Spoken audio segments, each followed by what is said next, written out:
레위기서 10장 1절에서 4절 말씀이 되겠습니다. 아론의 아들 나답과 아비후가 각기 향로를 가져다가 여호와께서 명령하시지 아니하신 다른 불을 담아 여호와 앞에 분향하였더니 불이 여호와 앞에서 나와 그들을 삼키매 그들이 여호와 앞에서 죽은지라. 모세가 아론에게 이르되 이는 여호와의 말씀이라.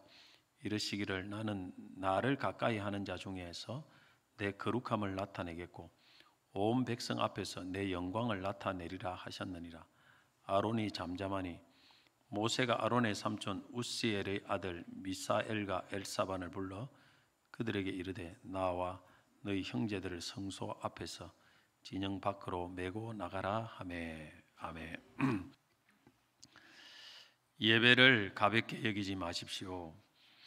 예배를 가볍게 여기지 마십시오라는 제목으로 말씀을 전하도록 하겠습니다. 우리의 삶에서 너무너무 중요한데 우리가 가볍게 여기는 것들이 있습니다. 그중 하나가 시간이라고 생각합니다. 시간은 너무 중요하고 사실 돈으로 살 수도 없는데 자고 일어나면 하루 24시간 공짜로 주어지는 것처럼 보입니다. 그러다 보니까 가볍게 여겨서 쉽게 낭비하는 경우가 많습니다. 특별히 이제 젊을 때가 그렇습니다. 그러다가 어느 날 문득 자신에게 남은 시간이 얼마 되지 않는다는 것을 깨닫는 순간 엄청난 후회를 하게 되는 것입니다. 저는 건강도 그런 경향이 있다고 생각합니다. 건강할 때는 건강의 소중함을 잘 모릅니다. 가볍게 여기다가 건강을 잃게 되면 나중에 후회하는 경우가 많이 생깁니다. 지난번에 우리 교회에 오신 그 강사 목사님, 저보다도 훨씬 젊은 나이인데 건강을 잃어서 목회를 그만두었다 이렇게 하시더라고요. 그러면서 하는 말이 젊을 때 너무 무리하게 목회를 하다 보니까 그것이 나중에 나이가 들어서 누려야 될 그 건강에 대한 가불이었다. 자기네한테 이게 땡겨 쓴 거라는 거예요. 건강을 미리 땡겨 써 버려놓으니까 빨리 병이 나서 그만두게 되었다. 그런 이야기를 합니다. 이번에 내가 또 부산에 또 어린이 집회를 한다고 간 그 교회도 목사님이 한 개척해서 19년 20년 됐는데 아주 큰 교회입니다. 큰 교회, 아이들도 많이 모이고 교회당도 새로 크게 짓고. 근데 그 안에 목사님 사임해 버렸어요. 우리 교회도 한번 왔는데 5월인가 며칠 왔는데 왜 그런지 물어보니까 뭐 갑자기 건강이 이래가지고 사임을 해버렸다. 그런 이야기를 들었습니다. 그래서 제가 그런 이야기를 우리 노예에 있는 목사님들을 이야기하니까 목사님들이 내보고 조심하라더라고. 내가 타겟이다. 내가 하도 몸을 안 사리고 하니까 목사님 조심하십시오. 자꾸 이게 뭐 할 것은 많죠. 그러다 보니까 참 건강이 이렇게 하면 상한다는 걸 알면서도 자꾸 하는 것 같아요. 중요한 것을 가볍게 여기면 나중에 후회하고 큰 피해를 보게 되는 것을 보게 됩니다. 신앙적으로도 우리가 정말 중요한데 가볍게 생각하는 것이 있습니다. 그 중에 하나가 예배라고 생각합니다. 왜 그럴까 생각? 참 예배가 많잖아요. 뭐 많이 드린 사람 어쩌면 일주일에 한 10번씩도 드리고. 그러니까 한 번쯤 뭐 빠져도 되지. 또 한 번쯤은 대충 드려도 되지. 그런 유혹이 있는 것입니다. 그런데 그것이 우리 신앙생활에 얼마나 큰 피해를 가져오는지 모르기 때문에 이런 일이 일어나는 거죠. 왜 이렇게 예배를 가볍게 여기면 안 됩니까? 예배를 가볍게 여기는 것은 곧 하나님을 가볍게 여기는 것과 같습니다. 왜 그렇습니까? 예배의 의미를 생각해 보면 금방 답이 나옵니다. 예배란 신약 성경에서 헬라어로 보면은 프로스키네오라는 단어인데 신약 성경이 약 60배 정도 나오는데 그 뜻은 무릎을 꿇다, 허리를 굽힌다 등의 존경을 표하는 행위입니다. 하나님께. 한자어로 예배는 예를 갖춰 절하다 이런 의미가 아니겠습니까? 근데 영어로 예배는 월십인데 월십의 어원은 고대 영어 웨오르시프에서 유래했습니다. 이 말은 웨오르 가치 있는 월시죠. 가치 있는 쉽의 상태 조건 쉽이죠. 쉽 상태 조건 이게 결합된 형태입니다.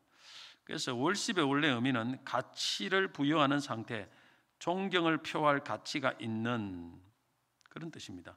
그래서 예배는 가치 있는 분에게 그 가치에 맞는 영광과 존경을 표하는 것이다. 그게 예배의 정의입니다. 그 가치 있는 분은 우리의 창조주고 구원자이신 삼위 하나님을 의미하죠. 그 하나님은 그 예배를 받을 가치가 있는 거예요. 그래서 그 가치에 합당한 영광과 찬송과 존경을 표해야 됩니다. 이게 예배입니다. 그래서 예배는 피조물 그리고 구원을 받은 우리에게 창조주 하나님과 구원자이신 하나님에 대한 마땅한 의무입니다. 의무. 왜냐하면 그런 당연한 거예요. 너무나 당연한 거. 그리고 그것은 우리를 창조하신 하나님에 대한 우리의 삶의 목적입니다. 목적. 그래서 우리는 예배를 어떤 좋은 일이 일어났을 때 하나님께 감사를 표하는 것이다. 이게 아니에요. 이것만. 모든 상황에서 우리는 마땅히 하나님의 그 가치를 인정하고 존경을 표해야 된다는 것입니다. 그래서 장례식 때도 기독교는 예배를 드리지 않습니까? 장례식 때도. 욥은 10명의 자녀가 하루아침에 죽고 그 많던 재산이 하루아침에 사라져도 하나님께 찬송하며 예배드렸습니다. 욥기 1장 21절 보면 내가 모태에서 알몸으로 나와 싸운즉 또한 알몸이 그리로 돌아가올지라 주시니도 여호와시오 취하시니도 여호와시오니 여호와 이름이 찬송을 받으실지어다.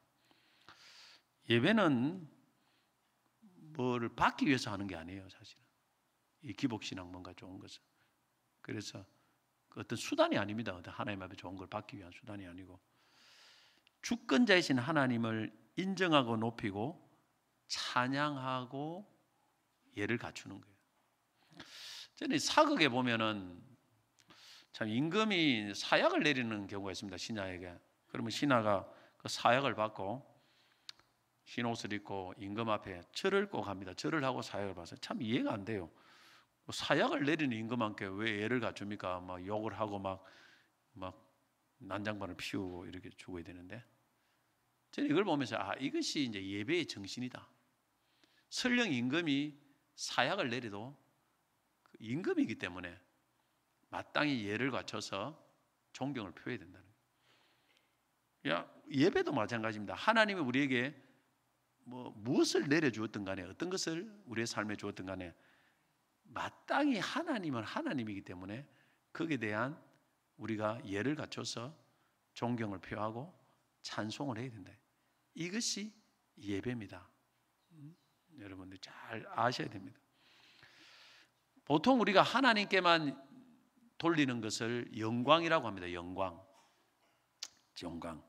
영광은 사람에게 돌리면 안 됩니다. 영광은 하나님의 가치에 맞는 것이다. 하나님의 가치에 맞는 그것이 영광이라고 볼 수 있습니다. 이 영광이라는 단어는 히브리어로 카보다, 헬라어로 독사인데 뜻은 무거움입니다. 무거움, 가치 있음.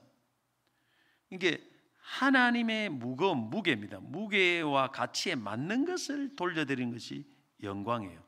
하나님은 굉장히 무거운 분이십니다. 가벼운 분이 아니에요. 그래서 그 하나님의 어떤 가치에 맞는 것을 올려야 그 영광을 받습니다. 자, 우리가 찬송을 부르거나 하나님 앞에 예배를 드릴 때 헌금을 또 드리죠. 근데 그 하나님의 무게에 맞는 것을 드려야 됩니다. 맞는 것을. 이게 이제 영광을 받는 거예요. 하나님이. 우리가 결혼 부조를 할 때, 뭐 다른 데 장례 부조를 할 때, 여러분 가까운 친척들, 형제들 어떻게 합니까? 좀 뭐 거리가 뭐 약간 이런 사람들은 가볍게 하지요. 그러나 가까운 사람은 좀 무겁게 합니다. 그 사람의 그 관계를 고려해서. 안 그렇습니까? 이게 당연한 거예요. 당연한 거. 정말 가까운 사람에게 뭐 한 5만 원 해가 되겠습니까? 그러면 욕 들어 먹습니다. 마찬가지로 우리가 하나님과 관계를 고려해서 예배를 드려야 됩니다. 하나님 앞에. 그게 안 되면 영광을 안 받아요. 이게 너무 우리가 예배를 가볍게 생각하는 사람이 있습니다. 우리가 하나님 앞에 뭐 헌금을 드려도 이 하나님 관계를 고려를 해야 돼요. 관계를. 사람 앞에 할 때는 뭐 어마어마하게 하면서 하나님 앞에는 진짜 뭐 너무 뭐 가볍게 한다는 것은 그 하나님을 가볍게 생각한다는 거예요. 무겁게 생각하지 않는다는 거예요. 그러면 뭐 하나님 영광 받겠습니까? 사람 앞에 중요한 사람 앞에서 뭐 예를 들어서 약속 시간을 지킬 때 진짜 철저하게 지키지 않습니까? 그럼 하나님은 그보다 훨씬 무거운 분이지 않습니까? 중요한 분이시고 얼마나 어떻게 해야 되겠습니까? 그러니까 우리 예배가 하나님 앞에 영광을 돌리는 예배가 안 될 수도 있다는 거예요. 그 가치에 맞지 않게 예배를 드리면. 근데 예나 지금이나 늘 예배를 가볍게 여기는 사람들이 너무너무 많습니다. 오늘 본문에도 말씀에도 이 예배를 가볍게 여기는 사람이 있습니다. 나답과 아비후예요. 그 아버지는 제사장 아론입니다. 유명한 가문의 그 사람입니다. 그러다 예배 드리다가 죽습니다. 그 이유는 예배를 한마디로 가볍게 여기기 때문입니다. 다른 말로 하나님을 가볍게 여긴 거예요. 또 나아가서 예배가 얼마나 중요한지를 몰랐다는 거예요. 그냥 가볍게 생각하면 가볍게 그냥 뭐 설적하면 뭐 알아서 되겠지 생각했는데 그게 하나님 앞에서는 엄청난 모독이었다는 것이죠. 하나님이 하나님 백성들을 책망하실 때 보면 성경 전체를 다 보십시오. 보면은 항상 그 책망할 때는 거기에서는 예배 책망이 있습니다. 거의 대부분. 이게 하나님 백성들이 하나님을 떠나고 하나님과 관계가 멀어질 때는 반드시 예배에 문제가 있어요. 그래서 이사야서 1장에도 예배를 책망하고 말라기에서 1장에도 예배를 책망하고 신약 시대 보면은요 이 성전을 엎지 않습니까? 물건 파는 사람들 내 집은 만민이 기도하는 집이라 그 결국 예배 문제입니다. 우리가 하나님 앞에 여러분들이 관계를 딱 보려고 하면 예배 드리는 걸 보면 딱 압니다. 99.9%입니다. 그거는 자기가 아무리 무슨 소리를 해도 예배 드리는 그 삶이 하나님과의 여러분의 관계를 그대로 반영하는 것입니다. 자, 그러면 나답과 아비후는 어떤 예배를 드렸기에 이렇게 뭐 예배 드리다가 죽습니까? 성경에 보면 나답과 아비후가 각기 향로를 가져다가 여호와께서 명령하시지 아니한 불을 담아 하나님께 분향했다 이렇게 했습니다. 그 레위기서 10장 1절 말씀 같이 한번 읽어보겠습니다. 아론의 아들 나답과 아비후가 각기 향로를 가져다가 여호와께서 명령하시지 아니하신 다른 불을 담아 여호와 앞에 분향하였더니 자 구약에 보면 제사장들은 아침 저녁으로 성소의 등불을 끄고 켤 때에 향을 살라 바쳐야 됐습니다. 이때 이제 이 분향단에다가 아침 저녁으로 향을 가지고 향을 피워야 돼요. 우리가 이렇게 향 피우듯이 향 피우려고 하면 이제 불이 있어야 될 거 아닙니까? 향만 갖고 안 되고 그러니까 그 불씨를 담는 것을 향로라고 합니다. 향로. 이 금제 그릇이에요. 금제 그릇. 이게 불똥 그릇 통이라고도 말합니다. 이 불씨를 담았는데 지금 같으면 뭐 성냥 갖고 뭐 라이터 갖고 해 보면 되는데 옛날에는 그렇게 안 돼요. 그런데 그 불씨를 담는 이 향로인데 어디에 불씨를 담아야 되느냐면은 번제단에 불이 하나님께 제물로 드리는 번제단이 있거든요. 그 불씨를 담아 가지고 향로에 담아서 그 불씨를 가지고 분향단에서 아침 저녁으로 향을 피워서 하나님께 올려드립니다. 그래서 이 분향단은 사실 이 하나님께 올라가는 연기가 있는 그 이제 기도, 뭐 찬양, 뭐 이런 것을 의미하는데, 그래서 번제단의 불을 사용하게 했습니다. 하나님께서 레위기 16장 12절 보면 향로를, 금향로입니다. 향로를 가져다가 여호와 앞 제단 위에서 피운 불을 그것에 채우고, 이게 번제단 불입니다. 그걸 향로 안에 담아라는 것입니다. 또 곱게 간 향기로운 향을 두 손에 채워가지고 휘장 안에 들어가서 향을 가지고 그 다음에 불로 갖고 올려드리라. 그런데 이 나답과 아비후는 번제단에 불을 담아야 되는데 촉보도 없는 불을 가지고 와서 그걸 갖고 분향단에 하나님 앞에 올려드리다가 즉사를 한 거예요. 결국 하나님이 예배를 드리는 규례를, 바른 규례를 어기고 불순종한 것입니다. 그래서 하나님이 명하시지 않은 다른 불로 예배를 드린 것은 결국 하나님의 거룩을 훼손한 예배입니다. 거룩한 예배가 아니에요. 그래서 나답과 아비후가 죽은 후에 하나님이 아론에게 이런 말씀을 합니다. 레위기 10장 3절 같이 읽어보겠습니다. 모세가 아론에게 이르되 이는 여호와의 말씀이라 이르시기를 나는 나를 가까이 하는 자 중에 내 거룩함을 나타내겠고 온 백성 앞에서 내 영광을 나타내리라 하셨네요. 자, 하나님은 내 거룩함과 내 영광을 내가 나타나겠다. 그 무슨 말입니까? 나답과 아비후가 하나님의 거룩과 영광을 못 나타냈다 이 말 아니겠습니까? 그죠? 그래서 하나님이 심판으로 내 거룩과 영광을 나타내겠다. 이렇게 이야기한 거예요. 이 예배는 하나님의 가치에 맞는 것을 올려드리는 것입니다. 가치. 그 하나님의 그 가치란 거룩입니다. 거룩. 하나님은 거룩한 하나님이기 때문에 거룩한 예배를 올려드려야 됩니다. 그래야 하나님이 영광을 받으실 수 있습니다. 자, 거룩이라는 단어는 히브리어로 코데시인데 잘라낸 분리함 이런 의미입니다. 이게 잘라내고 이게 구별이에요. 구별. 이 세상과 구별된 하나님과만이 갖고 있는 성품을 거룩입니다. 그런데 분리와 구별은 하나님 말씀으로 정해놨습니다. 말씀대로 딱 해야 그것이 거룩이에요. 거룩. 안 그러면 거룩한 예배가 안 됩니다. 그런데 나답과 아비후가 하나님의 말씀에 명한 번제단 불로 해야 이 거룩이에요. 그런데 족보 없는 어디서 구했는지도 모르는 아무 불로, 이상한 불로 예배를 드린 거예요. 이거는 거룩한 예배가 안 되는 거예요. 하나님의 이 성품에 합당하지 않는, 하나님이 받을 수 없는 그런 예배가 된 겁니다. 내 마음대로, 내 감정 따라, 내 상황 따라 안일하게 그렇게 예배에 참석을 했지만은 하나님의 이 예배 정신에 맞는 그런 예배를 못 드린 거예요. 그래서 하나님이 진노를 한 겁니다. 번제단 불로 예배를 드리는 것이 하나님이 받으시는 거룩한 예배라고 하나님 말씀합니다. 왜 하필 번제단 불이냐? 번제단은 구약 시대에 짐승을 태워서 제사 드리는 제단입니다. 여기서 이 짐승을 태워서 죽이고 태워서 드릴 때 그 짐승의 희생으로 백성들의 죄가 용서되는 것입니다. 그럼 오늘날 신약 시대 이 번제단은 뭐냐? 번제는 없어요. 신약 시대 번제단은 예수의 십자가입니다. 할렐루야.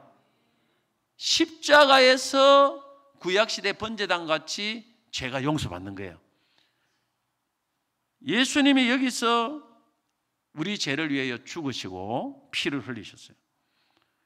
그래서 여기서 나오는 불을 가지고 하나님 앞에 예배를 드리는 것이 하나님 받으시는 거룩한 예배입니다. 자, 그래서 번제단 불로 예배를 드리라는 것은 오늘날을 의미로 적용해 보면 예수 그리스도의 십자가로 말미암은 구원의 은혜로 인한 감사와 감격, 사랑으로 불타는 마음으로 하나님 앞에 예배를 드려야 그 예배가 하나님 받으시는 예배라는 거예요. 기도를 하건 찬양을 하건 헌금을 하건 무엇을 했더라도 십자가 불이 있어야 됩니다. 십자가의 불, 구원의 기쁨, 그로 십자가로 말미암아 하나님을 사랑하는 이 불로 예배를 드려야 된다. 이 십자가 불, 구원의 감격, 감사가 없고 다른 불로 드리는 사람이 많대. 다른 불로. 내가 이거 예배를 드려가지고 하나님 앞에 복 받아야 되겠다. 아니면 내 세상 사람들에게 보이기 위한 분, 보이기 위한 마음, 욕심, 탐욕, 사람의 인정받기 위해서 그 불로 드리면 그것은 복, 나답과 아비후가 드린 예배와 똑같은 거예요. 사실은 신약시대에 보면 예루살렘 교회에 많은 성도들이 자기의 재산을 다 팔아가지고 사도들 앞에 다 바칩니다. 그래서 사도들이 막 이걸 재산을 어려운 사람들에 나눠줍니다. 성도들. 그들이 왜 그랬느냐? 이 십자가의 은혜와 감격, 그 사랑 때문에 그 불로 하나님 앞에 그렇게 재산을 드릴 수 있었습니다. 그런데 이 십자가의 불이 없는, 구원의 불이 없는, 구원의 간격의 불이 없는 사람이 있었습니다. 그 중에 아나니아와 삽비라예요. 십자가의 불이 있고 구원의 간격이 있으면 하나님 앞에 드리는 것이 아깝지가 않아요. 예배 드리는 것이 기쁨이 됩니다. 할렐루야. 하나님 앞에 드리는 시간이 아까운 시간이 아니고 낭비가 아니고 기쁨이 되고 감사가 되고 축복이 되고 은혜가 되고. 그런데 이 불이 없고 예수의 십자가 불이 없고 구원의 간격이 없으면 단돈 10,000원을 드려도 아까워요. 뭐 그렇게 예배를 많이 드릴 필요가 뭐 있냐? 왜 이렇게 바빠 죽겠는데. 그리 된다는 것입니다. 모든 것이 인색하게 해요. 하나님 앞에. 예수님은 우리 위해서 모든 것을 주셨기 때문에 이 불을 받으면 주 앞에 모든 것을 드리고 싶은 그런 불같은 십자가의 마음이 생기는 것입니다. 할렐루야. 이 불이 있어야 되는데 이 불이 없는 아나니아와 삽비라는, 다른 사람들이 다 많이 그렇게 하니까 야, 자기는 안 하려고 하니까 사람이 눈치가 안 보입니까? 체면도 말이 안 되고. 그래서 자기도 팔았어요. 재산을. 자기 재산, 집을 처분을 하고 해가지고 드리려고 하니까 이 불이 없어. 십자가의 은혜가 없어. 그래 아까운 거예요. 사람들에게 칭찬을 받고 인정을 받으려고 하는 거 드리긴 드려야 되니까. 그래서 타협을 한 겁니다. 일부분만 드린 거예요. 그래 놓고 사도 앞에서는 다 드렸습니다 하는 거예요. 다 드렸습니다. 거짓말한 거예요. 결국 이 사람들도 결국 나답과 아비후처럼 드리고 나서 즉사를 했습니다. 둘 다 죽었어요. 이상한 불로 드리면 이런 현상이 일어납니다. 이상한 불로 드리면 자꾸 외식이 들어오는 거예요. 가식이 들어오고 사람의 눈치를 살피고, 이거 하나님이 받지 않는 것입니다. 싫어하는 거예요. 오늘도 우리가 이상한 불로 성도 신앙생활 하는 사람 많습니다. 예배 드리는 사람 많습니다. 이상한 열심, 열심이라고 다 똑같은 열심이 아닙니다. 불이라고 다 똑같은 불이 아닙니다. 열정이라고 다 같은 열정이 아닙니다. 주님이 원하는 열정은 십자가에서 나오는 열정, 십자가의 불, 번제단에 이 불이 있어야 됩니다. 할렐루야. 다른 이상한 것 갖고 올리면 안 돼요. 내가 사람들의 인정을 받아야 되겠다. 뭐 아니면 또 어떤 뭐 사람들을 통해서 내가 어떤 직분을 내가 막 받아야 되겠다. 이거 다 이상한 불이에요. 이상한 불. 이거 주님이 모르시겠습니까? 다 불로 피우면 다 그냥 냄새 나는 것처럼 보이지만 주님은 그 불의 출처, 그 불이 어디서 갖고 왔는가, 이걸 우리의 마음을 깊이 꿰뚫고 계십니다. 그래서 예배가 연락이 되지 않는 거예요. 하나님 앞에.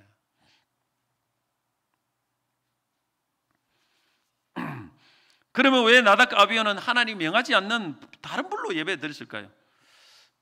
정확하게 나오지 않지만은 그 이유를 알기가 어렵지 않아요. 문맥을 살펴보면 8절 9절 보니까 하나님께서 아론에게 하신 말씀이 있는데 그걸 참고를 해보면 금방 알 수 있습니다. 8절 9절 레위기 10장 같이 한번 읽어보겠습니다. 여호와께서 아론에게 말씀하여 이르시되 너와 내 자손들이 회막에 들어갈 때 포도주나 독주를 마시지 마라. 그리하여 너희 죽음을 면하라. 이는 너희 대대로 지킬 영영한 규례라. 자, 왜 아들이 죽고 나서 포도주 독주를 먹지 말도록 해라 이렇게 했습니까? 그래 죽음을 면하라 않겠습니까? 결국 이 나답과 아비후가 왜 이런 실수를 범했느냐 하면은 술을 마신 것 같아요. 술 마시고 하나님 앞에 예배를 드리다 보니까 번제단 불을 가지고 온 것이 아니고 이상한 불을 갖고 예배를 드린 거예요. 포도주와 독주는 오늘날 의미로 하면은 세상이 주는 쾌락과 즐거움입니다. 세상 쾌락 즐거움에 마음이 빼앗겨서 그런 상태로 예배를 드리면요, 절대 하나님 앞에 거룩한 예배, 하나님이 받으시는 예배를 드릴 수가 없습니다. 6일 내도록 세상에 빠져가지고 온통하다가 예배, 하나님 연락하는 예배 드릴 수 있습니까? 못 드립니다. 세상을 절제해야 돼요. 세상보다 십자가를 사랑하고 주님을 사랑해야 주님이 기뻐하는 예배를 드릴 수 있습니다. 또한 나답과 아비후가 왜 이런 실수를 잘못된 불로 드렸는가? 자, 나답과 아비후는 제사장 아들입니다. 유명한 아론 제사장 아들이에요. 오늘 말은 목사의 아들 아닙니까? 그들은 성막에 굉장히 익숙합니다. 그것이 자기들의 삶의 터전이에요. 오늘날 우리가 이 교회 생활, 예배 생활에 익숙하다 보면은 예배 드리는 것을 굉장히 가볍게 생각하는 경우가 있습니다. 너무 익숙해요. 여러분, 익숙한 것에 조심하시기 바랍니다. 긴장을 해야 돼요. 이게 타락을 가져옵니다. 저는 어린이 설교를 수십 년 했습니다. 그러나 저는 어린이 설교를 준비하고 어린이들 봉 이런 할 때마다 단 한 번도 쉽다고 생각해 본 적이 없습니다. 지금도 여전히 어려워요. 긴장하면서 준비하고 늘 긴장하면서 합니다. 하나님이 도우시지 않으면요, 할 수 없기 때문에 그래요. 우리가 익숙해지는 것에 조심해야 됩니다. 예배가 쉽습니까? 그냥 앉아 있고 그냥 왔다 갔다. 그러나 앉아 있기는 쉬워도 주님이 기뻐하는 거룩한 예배를 올리는 것은 어렵습니다. 정말 철저하게 준비해야 돼요. 내 안에 십자가의 불을 점검하고 회개하고 감사하고 하나님 앞에 이 불을 다시 한번 활성화시키고 이걸 준비를 해야 그게 하나님의 은혜가 부어지는 거예요. 절대 안 쉽습니다, 예배가. 여러분, 앉아있기는 쉬워도 우리가 그냥 대충 예배를 드리면 1000번을 예배 드려도 그 예배의 의미가 없고 하나님 연락하지 않습니다. 우리 많은 성도들이 착각하는 것은 예배에 참석하면 다 그 예배를 드렸다고 생각하는데 그렇지 않습니다. 하나님이 받으시는 예배가 있고 받지 않는 예배가 있습니다. 가인과 아벨이 같이 예배를 드리는데 하나님이 아벨의 예배는 받았지만은 가인의 예배는 받지 않았습니다. 예배를 가볍게 여기면 예배를 받지 않습니다. 나답과 아비후의 예배도 받지 않았습니다. 근데 오늘 이 본문 바로 앞에 보면 9장 후반부에 보면 제사장 아론이 드린 예배는 하나님이 받았습니다. 그죠? 자, 이 아론이 예배를 드렸을 때 하나님 받았을 때 어떤 일이 일어났습니까? 레위기 9장 23절 24절 보면 모세와 아론이 회막에 들어갔다가 나와서 백성에게 축복하며 여호와의 영광이 온 백성에게 나타나며 불이 여호와 앞에서 나와 제단 위에 번제물과 기름을 사른지라. 자, 하나님이 받으시는 예배를 드렸을 때는 불이 나왔습니다. 불이 나와서 번제물과 기름을 살라요. 제단을 제물을 살랐습니다. 그런데 하나님 받지 않는 예배, 나답과 아비후가 드린 예배는 불이 나와서 나답과 아비후를 살라버렸어요. 이 차이입니다. 똑같은 불이 있는데 그 불이 번제물과 기름을 사른 축복의 불이 되고 이거는 심판의 불이 되는 거예요. 자, 왜 제물을 사를까? 항상 구약에 보면 하나님이 이 뭔가를 예배를 드릴 때 번제물 드릴 때 불이 나와서 확 사른 이런 게 나와요. 그러면 그 예배가 연락된 거예요. 그 하나님이 그 예배를 받았다는 증명입니다. 왜 하필 제물을 살았을까? 여러분, 이 제물은, 번제물은 어차피 하나님 앞에 태워서 올려드려야 돼요. 어차피 태워드리는 겁니다. 어차피 다 태워야 돼요. 그런데 하나님이 더 큰 불을 위에서 내려가지고 하나님 앞에 잘 태워 올라가도록 그렇게 만드는 거예요. 어차피 하나님 앞에 올라갈 것을 더 잘 올라가도록, 활활 올라가도록 만들어가는 것입니다. 우리가 하나님 앞에 예배 드릴 때 올라갈 게 뭐 있습니까? 기도가 올라가고, 찬송이 올라가고, 사랑이 올라가고, 물질도 올라가고, 올라가야 될 것을 성령의 불로 하나님이 더 강력하게 올라가도록 만드는 거예요. 할렐루야. 그래서 우리가 예배가 하나님 앞에 연락될 때는요, 하나님이 막 불이 임합니다. 기도의 불이 임하고, 사랑의 불이 임하고, 그죠? 찬송의 불이 임하고, 막 불이 임하는 게 막 올라가는 게 엄청나게 올라가면서 응답의 역사 일어나고 기적의 역사 일어나는 것입니다. 원리를 아셔야 돼요. 그래서 예배될 때는 응답되면요, 성령의 불이 강하게 임합니다. 강하게 임해서 우리 예배가 막 하나님 앞에 올라가는 것을 경험을 합니다. 그런데 연락되지 않는 예배는 이 불이 심판의 불로 작용하는 거예요. 가인의 예배처럼. 가인도 예배가 연락 안 되니까 어땠습니까? 아벨의 예배 연락되고 지는 연락 안 되는 거예요. 자기는. 그러니까 그 안에서 미움이, 시기와 이게 막 확 뜨거워졌어요. 예배 끝나치고 나서. 그래서 자기 동생 은혜 받은 그 아벨을 쳐 죽였지 않습니까? 이거는 꺼져야 되는 불이 올라오는 거예요. 정말 하나님의 불이 임하면 이 미움은 사라지고, 사랑의 불이 오르고, 기도는 기도의 불이 오르고, 두려움은 사라지고, 이게 맞는 거예요. 그래서 하나님 앞에 예배가 연락되고 기도가 연락되면 찬송이 올라옵니다. 할렐루야. 근심이 사라집니다. 평안이 옵니다.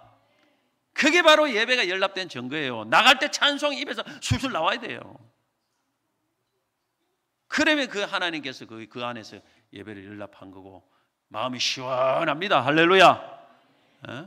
목욕탕에서 막 온천물에서 목욕한 것처럼 마음이 시원하고 막 때가 다 벗겨진 것처럼 영혼이 날아갈 듯 하는 거예요. 그게 예배가 연락되면 그리 되는 거예요. 할렐루야.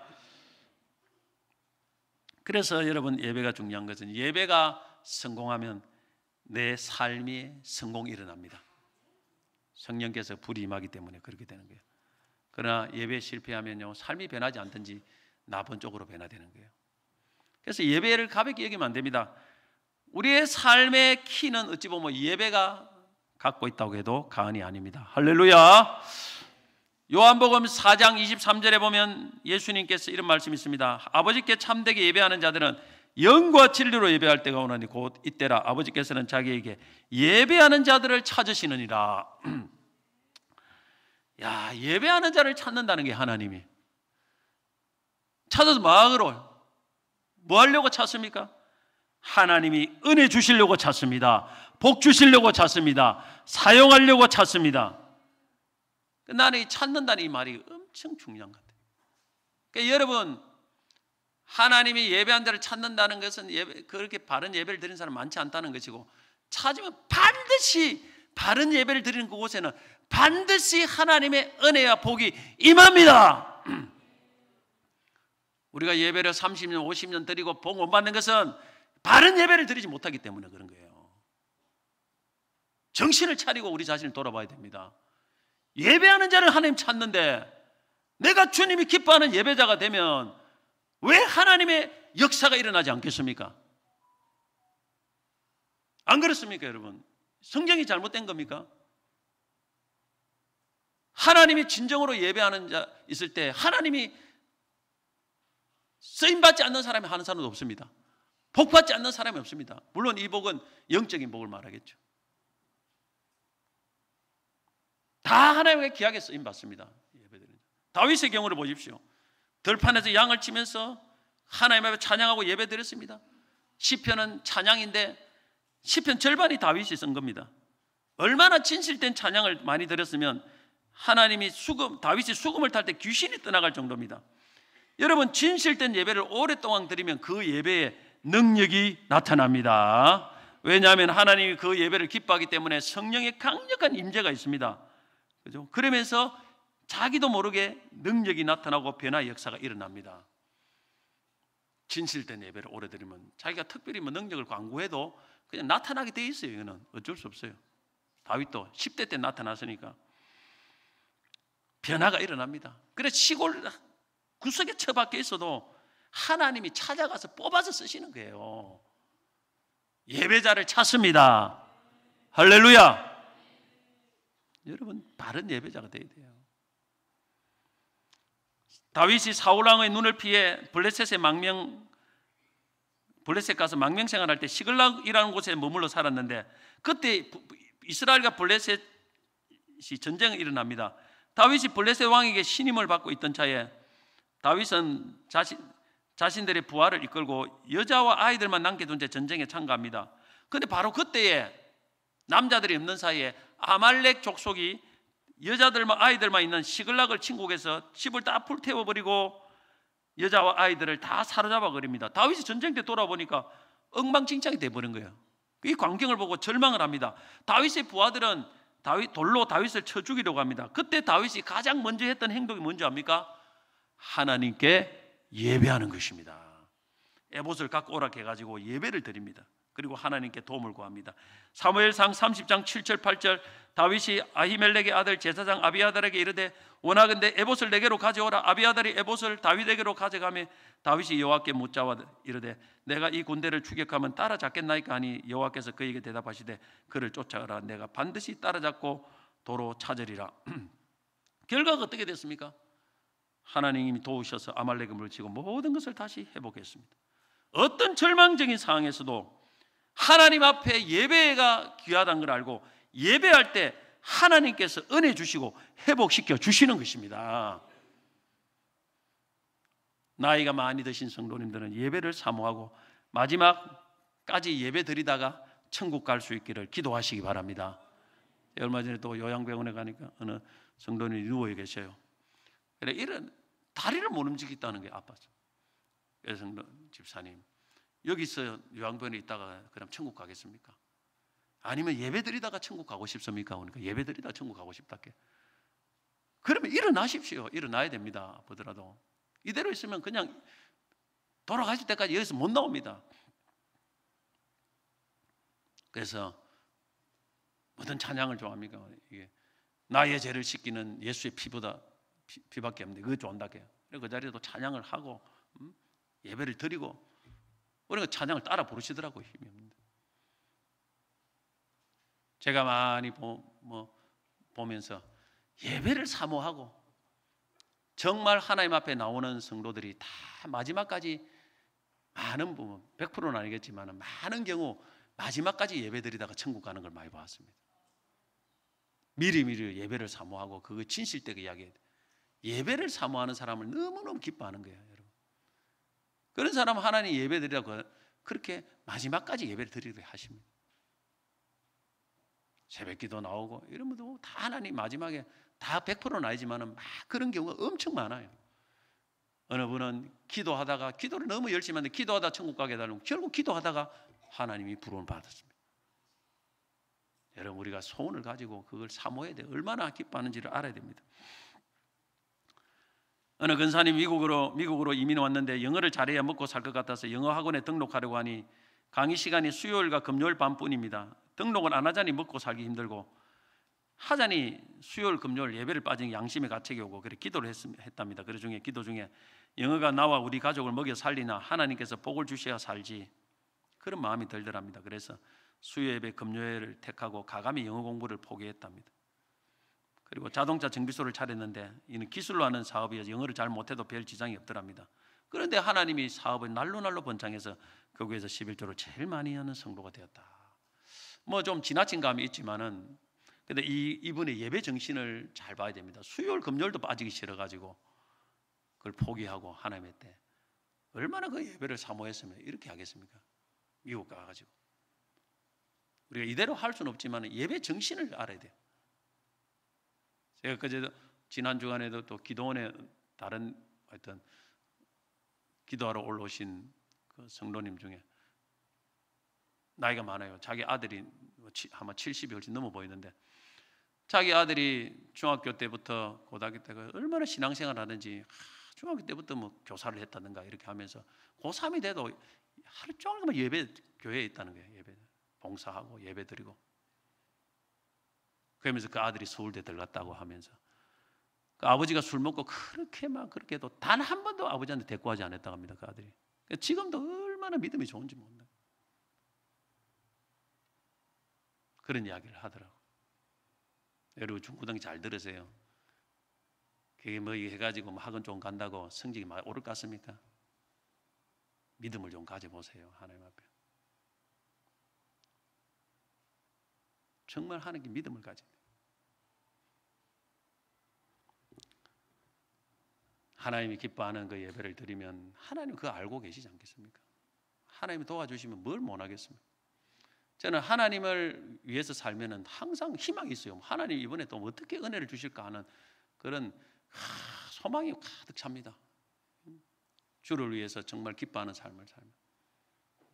그 요도 중고등부에 와서 어른 예배 드리다 이 말씀을 왜 듣겠습니까? 여러분 이런 걸 중고등부 예배만 갖고 뭔데요? 이거 갖고 안 돼. 하나님 앞에. 그래서 내가 우리 예지도 지금 임용고사 준비하는데 금요일 날 좀 빠지길래 나오라 했어요. 금요일 날 그 뭐 좀 있더라도 금요일 나와. 지금까지 잘 드리다가 그거 안다고 뭐 쑥 빠지고 나와라. 금요일 나와도 된다. 하나님이 하시면 된다. 그러니까 따로도 순종해야 나오더라고. 여러분 하나님 살아 계십니다. 할렐루야. 난 이거 수없이 많이 경험했습니다. 이것을. 그래서 내가 가르치는 거예요. 여러분들에게. 예배 없이 잘 되는 것은 간증이 안 됩니다. 바른 예배를 드리고 복을 받아야 그것이 진짜 복입니다. 할렐루야. 우리 부모님들 잘 가르치시기 바랍니다. 자녀들. 한 여성이 결혼했는데 결혼 첫날부터 남편은 술이 곤드레 만드레 취해 혼자 쓰러지고 돈은 버는 대로 술 마신 데 써버리고 집에는 돈 한 푼 들이지 않고 할 수 없이 뜨개질을 하고 바느질하면서 생활 꾸리다가 취직을 했습니다. 10년이 지났지만 남편의 술 버릇은 여전합니다. 더 이상 참을 수 없어서 이혼을 결심했습니다. 그런데 예수 믿는 직장 동료가 쉽게 이혼하는 생각 말고 점심시간을 이용해서 감사 예배를 드리자고 권유를 해서 점심시간을 위해서 감사 예배를 드리게 됩니다. 그래서 두 자매가 점심시간을 잠깐 이용해서 늘 감사 예배하면 하나님 술주정이 남편 주셔서 감사합니다. 감사기도 드리다 보니까 남편을 향한 미움 생각이 없어지고 불쌍한 생각이 드는 거예요. 계속 그렇게 감사 예배를 점심시간마다 드렸는데 어느 주일 아침에 교회 가려고 옷을 입자 남편이 자리에서 부시시 일어나면서 묻는 것입니다. 여보 어디가? 교회 가요. 나도 따라가도 돼?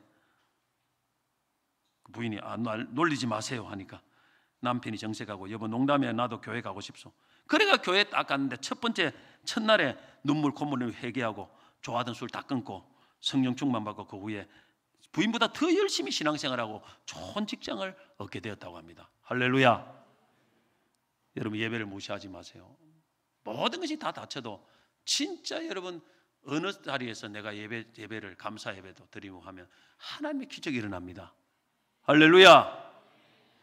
마지막으로 한 가지 더 생각하고 마치려고 합니다. 예배를 드려도 예배를 가볍게 여기는 자를 하나님 진노하시는데 예배를 드리지 않는 사람은 어떻게 될까요? 그 하나님을 예배를 가볍게 여기는 거 아니겠습니까? 누가복음 17장에 한 가지 참고할 만한 이야기가 있습니다. 10명의 나병 환자를 예수님이 치유해 주셨는데 한 명만 돌아와 예수님께 감사 예배 드렸습니다. 예수님이 뭐라고 했습니까? 10명이 다 깨끗함을 받지 않았느냐? 그 아홉은 어디 있느냐? 책망을 했습니다. 어디 갔노? 예배 안 드리고. 예배 드리는 한 명에게 예수님 이렇게 말했습니다. 내 믿음이 너를 구원하였느니라. 무슨 말입니까? 네만이 구원받는 믿음이라는 거예요. 다른 거 다른 응답 받아도 치유받았다 해도 예배 드리지 않는 것은 그것은 구원받는 믿음이 아니다는 말이에요. 오늘 여러분 아무 조건 없이 하나님 앞에 예배 드릴 때 이 사람이 진짜 참 믿음의 증거입니다. 오늘 여러분 우리 잘 돌아봐야 됩니다. 괜히 그냥 왔다 갔다 한다고 구원받는 거 아닙니다. 참 믿음을 가져야 됩니다. 하나님을 알고 정말 하나님 앞에 예배하는 자가 되기를 축복합니다. 말씀 뵙겠습니다. 예배를 가볍게 여기지 마십시오. 예배를 가볍게 여기는 건 하나님을 가볍게 여기는 것과 똑같습니다. 그러면 어떻게 하나님부터 은혜를 받겠습니까? 이 세상 모든 걸 다 갖고 계신 하나님 앞에 여러분 하나님께서 그 사람이 무엇을 좋은 걸 주겠습니까? 나답과 아비후는 예배를 가볍게 여기다가 말씀대로 예배드리지 않고 하나님 명하지 않는 불로 예배드리다가 심판받았습니다. 우리는 십자가의 불로 예배드려야 됩니다. 십자가의 은혜, 십자가의 간격, 이 불이 있어야 됩니다. 이 불로, 이 뜨거운 십자가의 간격과 사랑으로 하나님 앞에 올려드려야 됩니다. 이 예배를 하나님 받습니다. 하나님은 참된 예배자를 찾습니다. 예배한 자를 찾습니다. 이 말은 예배하는 자에게 반드시 하나님께서 은혜 주신다는 거예요.